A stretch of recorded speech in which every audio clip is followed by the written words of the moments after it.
अस्सलाम वालेकुम dear students. उम्मीद करती हूँ कि आप सब ठीक होंगे। तो आज का हमारा टॉपिक है brain. Brain is the part of nervous system. जो ब्रेन है वो नर्वस सिस्टम का पार्ट है।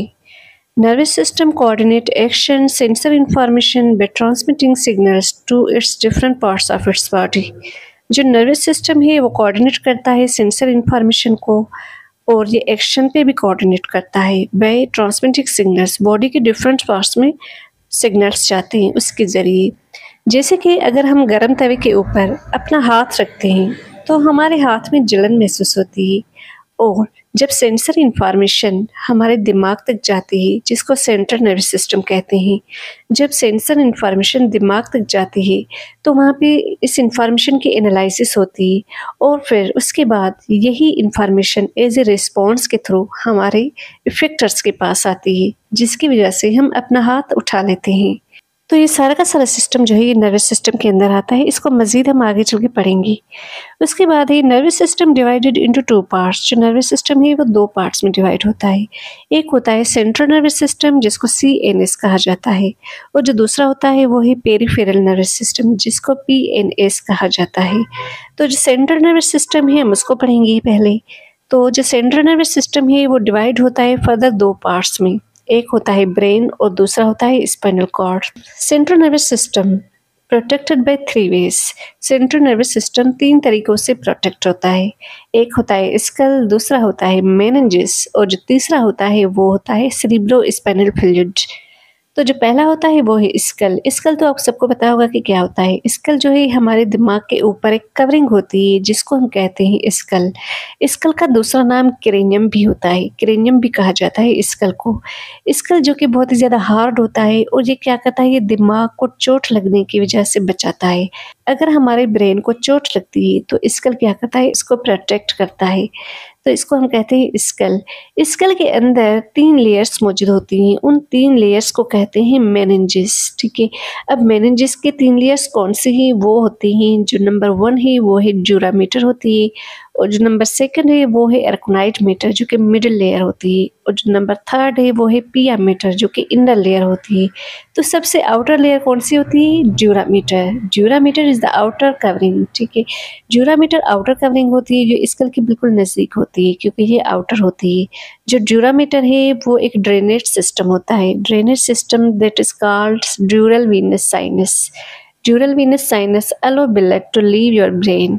ड्यूरल वीनस साइनस क्या करता है कि ब्लड को अलो करता है कि वो ब्रेन को लीव करे।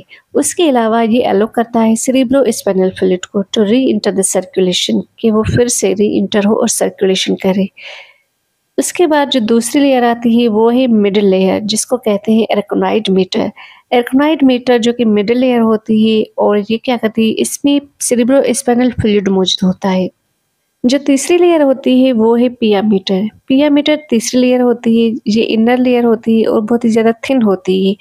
तो इसको हम कह सकते हैं फ्लेक्सिबल होती है। फ्लेक्सिबल मीन्स लचकदार होती है। ठीक है, और जो भी many blood vessels pass through this layer, बहुत सारी ब्लड वेसल्स होती हैं जो इस पिया मीटर के ज़रिए पास होती हैं, एंड ब्लड जो होता है वो ब्रेन टिश्यू तक पहुंच जाता है इस पिया मीटर के ज़रिए। ठीक है, तो ये जो तीन लेयर्स है इसको कहते हैं मेनिंजेस।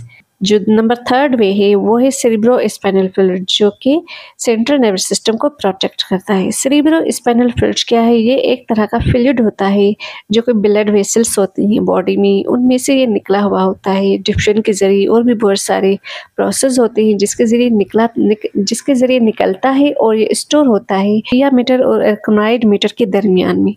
और इसका काम ये है कि ये कुशन इफेक्ट देता है ब्रेन को, जैसे कि अगर कोई चोट लग जाती है ब्रेन को तो उस चोट को बचाने में ये हेल्प करता है। ठीक है, तो ये कुशन इफेक्ट देता है ब्रेन को।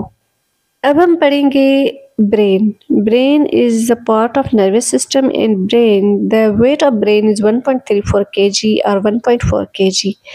ठीक है, जो ब्रेन का वेट है 1.34 kg या एडल्ट में 1.4 kg हो सकता है। उसके अलावा ये कहता है कि ब्रेन जो है वो इंटरमीडिएट न्यूरॉन का बना हुआ है। Brain is divided into 3 parts. Brain 3 parts में डिवाइड होता है। एक होता है फोर ब्रेन, दूसरा होता है मिड ब्रेन, और जो तीसरा होता है वो है हाइंड ब्रेन। तो हम सबसे पहले फोर ब्रेन को स्टार्ट करते हैं। तो जो फोर ब्रेन है वो बहुत ही लार्जेस्ट पोर्शन होता है ब्रेन का। जैसे कि फोर ब्रेन फर्दर डिवाइड होता है दो हिस्सों में, एक होता है टेलेंसेफ्लॉन और दूसरा होता है डाइनसेफ्लॉन। तो टेलेंसेफ्लॉन को हम पहले स्टार्ट करते हैं। अब जो टेलेंसेफ्लॉन है वो फर्दर डिवाइड होता है दो हिस्सों में, एक होता है सेरिब्रम और दूसरा होता है ओल्फैक्टरी बल्ब। ठीक है, तो हम सेरिब्रम को पढ़ेंगे, उसके बाद ओल्फैक्टरी बल्ब को पढ़ेंगे। तो जो सेरिब्रम होता है वो बहुत ही ज़्यादा लार्ज पोर्शन होता है फोर ब्रेन का। Cerebrum control the sensory information. Cerebrum sensory information को कंट्रोल करता है। Cerebrum outer covering that is called grey matter. जो सेरिब्रम की आउटर कवरिंग है वो ग्रे मैटर कहते हैं, उसको हम ग्रे मैटर कहते हैं। वो इसलिए क्योंकि सेरिब्रम का जो आउटर रीजन है वो ग्रे कलर का होता है, या फिर हम कह सकते हैं कि वो डार्क कलर का होता है, तो इसलिए हम इसको कहते हैं ग्रे मैटर। और जो सेरिब्रम का इनर रीजन होता है उसको हम कहते हैं वाइट मैटर, क्योंकि इसका जो इनर रीजन होता है वो वाइट होता है। ठीक है, तो grey matter also known as cortex. Grey matter को कॉर्टेक्स भी कहा जाता है, and it is very important because it control the sensor information. और ये बहुत ही ज़्यादा इंपॉर्टेंट होता है क्योंकि सेंसर इंफॉर्मेशन को कंट्रोल करता है and give the response all the activities. जो भी एक्टिविटीज़ होती है उनको रिस्पॉन्स भी देता है। और जो दूसरा होता है वो है white matter. White matter axon का बना हुआ है, जो ग्रे मैटर है वो न्यूरॉन्स का बना हुआ है, और जो वाइट मैटर है वो एक्सॉन का बना हुआ है। White matter also known as medulla. ठीक है, वाइट मैटर को मेडुला कहा जाता है। तो cerebrum is divided into medulla and cortex. तो हम कह सकते हैं कि जो सेरिब्रम है वो डिवाइड होता है मेडुला और कॉर्टेक्स में। ये तो हमने साइड पोर्शन पढ़ा है ब्रेन का। लेकिन अगर हम देखें कि फोर ब्रेन का फ्रंट साइड पर देखें तो फोर ब्रेन का फ्रंट साइड पे हमें दो स्ट्रक्चर नज़र आते हैं, एक होता है राइट हेमिस्फीयर और दूसरा होता है लेफ्ट हेमिस्फीयर। तो जो राइट हेमिस्फीयर और लेफ्ट हेमिस्फीयर होता है ये दोनों एक दूसरे के साथ जुड़े हुए होते हैं। ठीक है, एक दूसरे के साथ जुड़े हुए होते हैं by the bundle of fibres के, बंडल ऑफ फाइबर्स के जरिए। उसको हम कहते हैं corpus callosum. Bundle of fibres is known as corpus callosum. Corpus callosum ही वो स्ट्रक्चर है जो राइट हेमिस्फीयर और लेफ्ट हेमिस्फीयर को जोड़े रखता है। ठीक है, और जो राइट हेमिस्फीयर और लेफ्ट हेमिस्फीयर का काम ये है कि जो भी इंफॉर्मेशन होती है उनको कंट्रोल करता है, जैसे कि सेंसर इंफॉर्मेशन। ठीक है, तो राइट हेमिस्फीयर कंट्रोल करता है लेफ्ट हेमिस्फीयर की सेंसर इंफॉर्मेशन को, लेफ्ट हेमिस्फीयर कंट्रोल करता है राइट हेमिस्फीयर की सेंसर इंफॉर्मेशन को। मतलब कि ये दोनों एक दूसरे की इंफॉर्मेशन को कंट्रोल करते हैं। उसके बाद जो टेलेंसेफ्लॉन का दूसरा पार्ट है वो है ओल्फैक्टरी बल्ब। ओल्फैक्टरी बल्ब क्या करता है कि ये कहाँ पे मौजूद होता है, ये होता है नोज कैविटी के ऊपर, जैसे कि मिडिल में। ठीक है, ब्रेन के मिडिल में होता है और ये कंट्रोल करता है स्मेल को। तो फोर ब्रेन का ये टेलेंसेफ्लॉन हमने कंप्लीट किया। अब हम पढ़ेंगे फोर ब्रेन का डाइनसेफ्लॉन। डाइनसेफ्लॉन जो कि फोर ब्रेन के टेलेंसेफ्लॉन के बाद ही आता है diencephalon.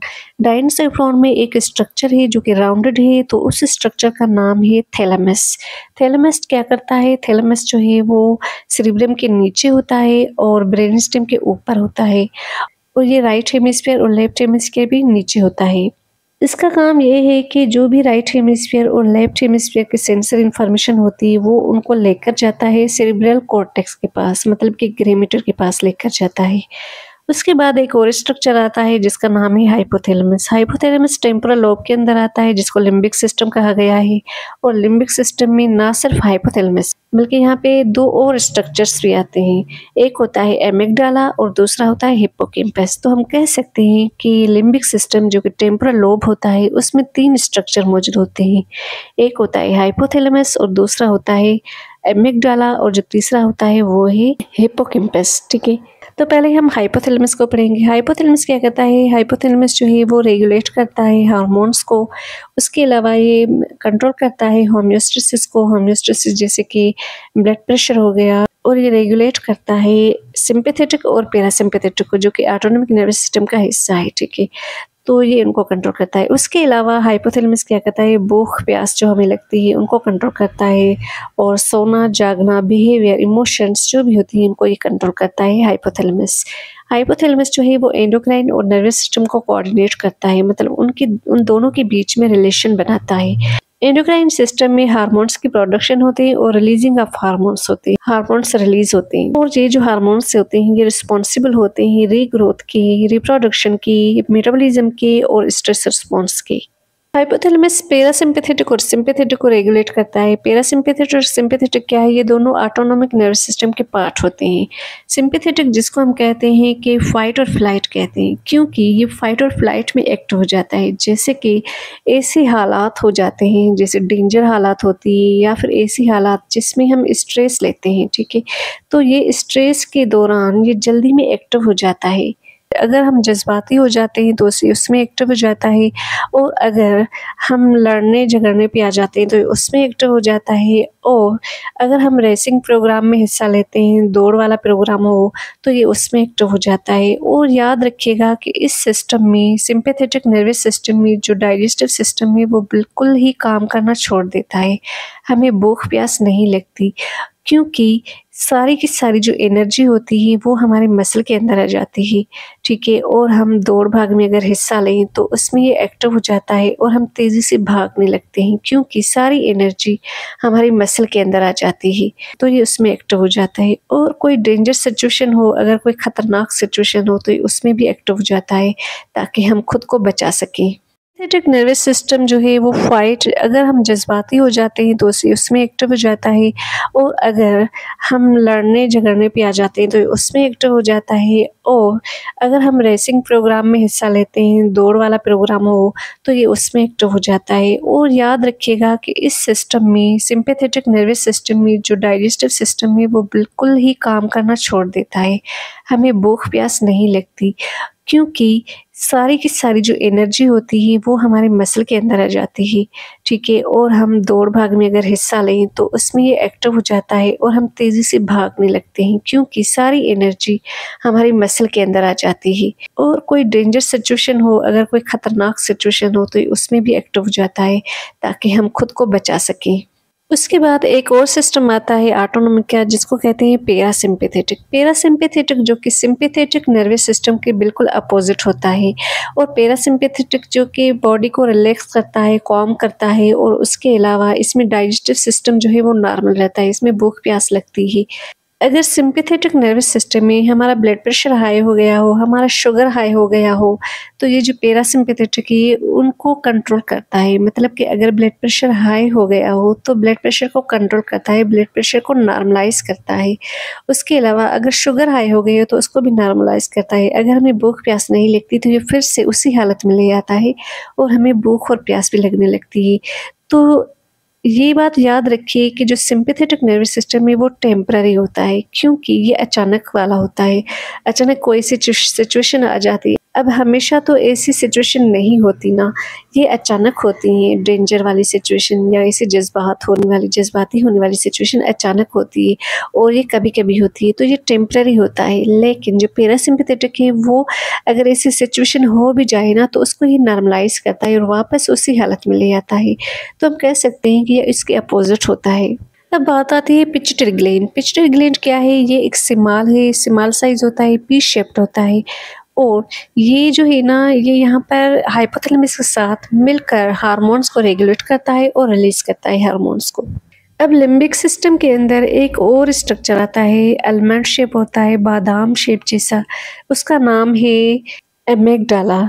Amygdala feel emotions and feeling other emotions and also remember emotional events. ठीक है, जो भी हमारे अंदर इमोशनल इवेंट्स होते हैं उनको याद रखने में ये हेल्प करता है। उसके अलावा जो भी हम इमोशंस फील करते हैं उसमें हेल्प करता है और दूसरों के जज्बातों को हम फील करते हैं। ठीक है, तो ये सब जो है ना ये एमिगडाला की वजह से हो रहा है। एमिगडाला कैन फील, एमिगडाला की वजह से ही हम फील कर पाते हैं। ठीक है, सपोज अगर कोई सैड हो तो हम उसको देखकर सैड हो जाते हैं। ठीक है, तो हम दूसरों को फीलिंग को भी समझते हैं। And make decision on the basis of emotions. अगर हम डिसीजन लेते हैं, अगर हम कोई फैसला लेते हैं तो वो हम जज्बात में आकर लेते हैं या फिर हम जज्बात को देखकर ही वो डिसीजन लेते हैं। ठीक है, तो इसमें भी ये बहुत ही ज़्यादा अहम किरदार अदा करता है। और अगर कोई डेंजर सिचुएशन हो तो उसमें भी ये एक्टिव हो जाता है। उसके बाद एक और स्ट्रक्चर आता है लिम्बिक सिस्टम में। लिम्बिक सिस्टम में एक और स्ट्रक्चर है जिसका नाम है हिपोकैम्पस। हिपोकैम्पस एस शेप्ड होता है, कर्व्ड होता है और ये हार्स लाइक स्ट्रक्चर होता है। हिपोकैम्पस जो कि इसको हिपोस कहा गया है क्योंकि ये सी हार्स की तरह दिखता है।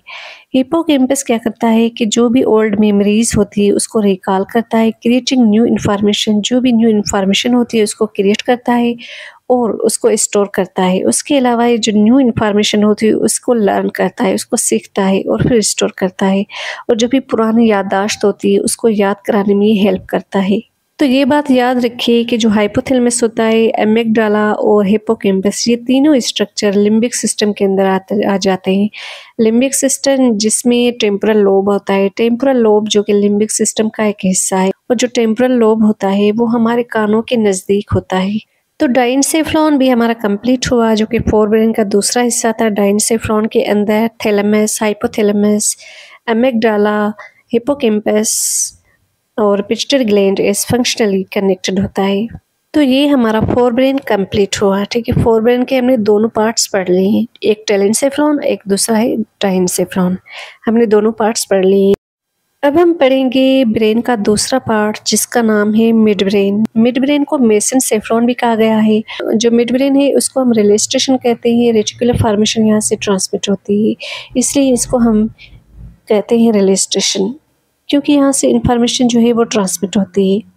जैसे कि mid brain is the key connection hub in the fore brain and hind brain. Mid brain की कनेक्शन हब होता है, ठीक है।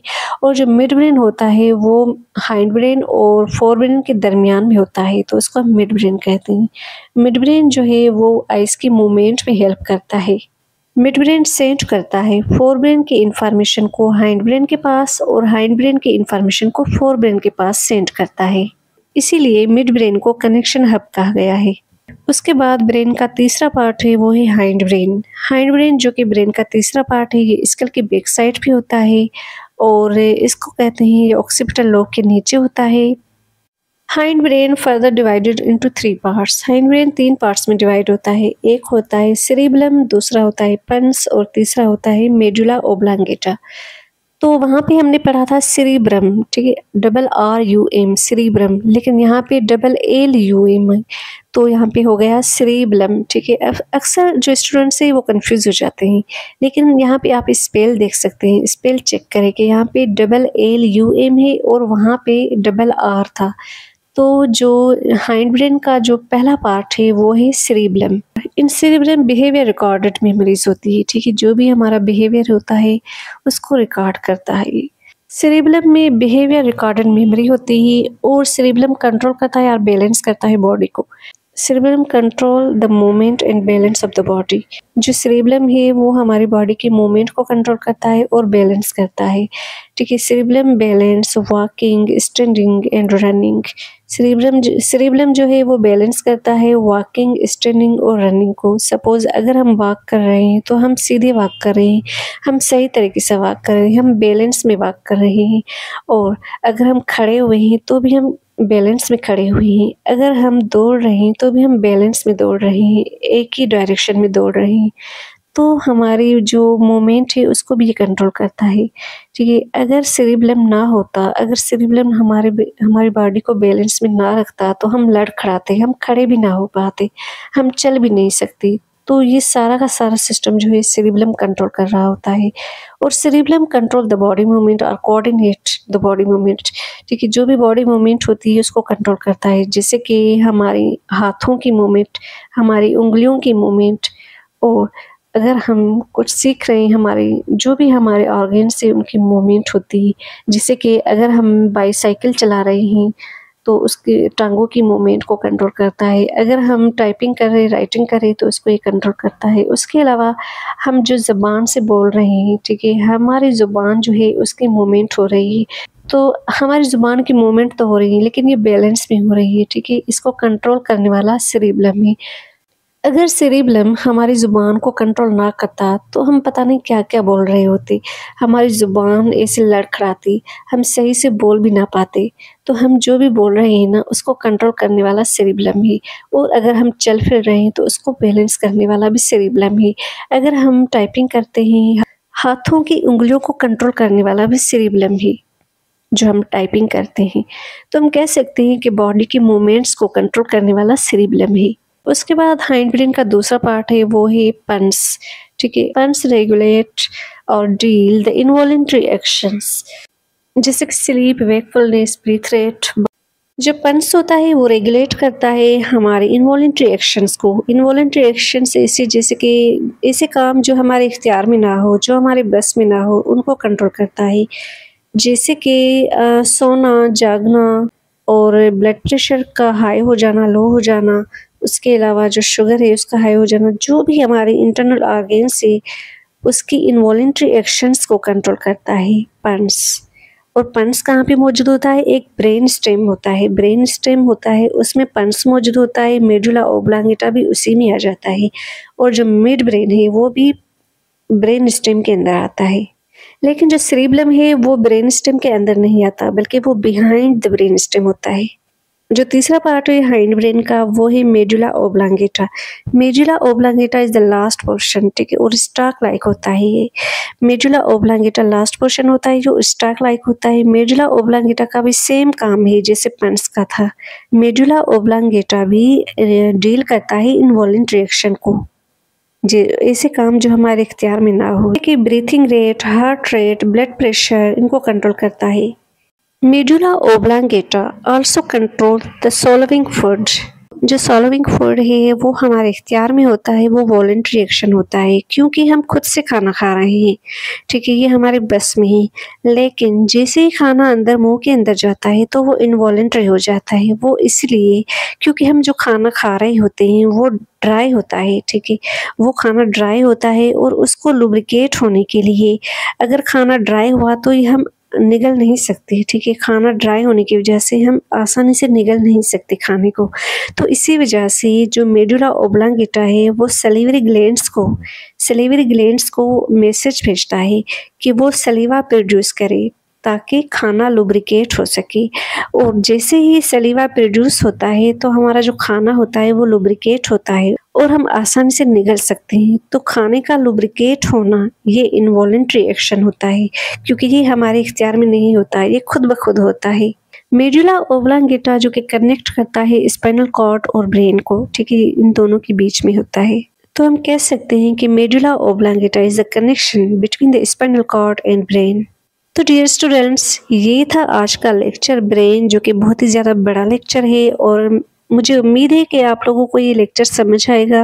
अगर मेरी वीडियो पसंद आई, समझ आई, तो शेयर करो, लाइक करो और सब्सक्राइब करो, मज़ीद ऐसी आने वाली वीडियोस आप तक पहुंच सके। स्टूडेंट्स, अब मुझे दीजिए इजाज़त। अल्लाह हाफिज़।